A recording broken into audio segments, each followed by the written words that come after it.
పితా పుత్ర పవిత్రాత్మ నామంన ఆమేన్. ఈరోజు దేవుని వాగ్దానం.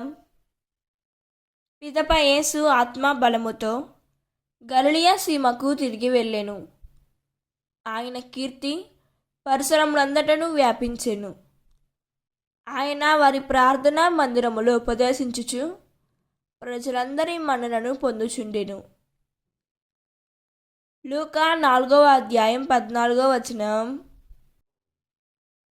ఈ వాక్యం మనకు ఏం చెబుతున్నదంటే, యేసు ప్రభు తన స్వశక్తితో కాదు, ఆత్మా బలముతో సేవ చేయుటకు బయలుదేరారు. గలిలయ సీమలో ఆయన బోధలు శబ్దములుగా కాక జీవములుగా మారాయి. ప్రజలు ఆయనను మన్నించటానికి కారణం ఆయన మాటల గొప్పతనం కాదు, ఆ మాటల వెనుక ఉన్న పరిశుద్ధాత్మ శక్తి.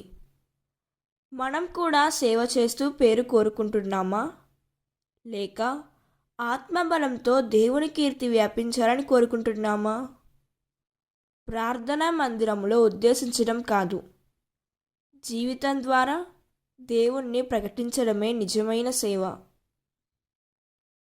దేవుడు ఈ వాక్యం వింటున్న ప్రతి ఒక్కరిని దీవించునుగాక. ప్రార్థన. ప్రభువా, మా బలాన్ని కాదు, నీ పరిశుద్ధాత్మ బలాన్ని మాకు దయచేయుము.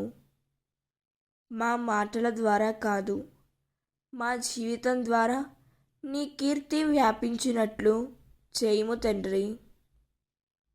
మా సేవలో మన్నన మాకు కాదు, మహిమ నీకే చెందినట్లు చేయుము తండ్రి.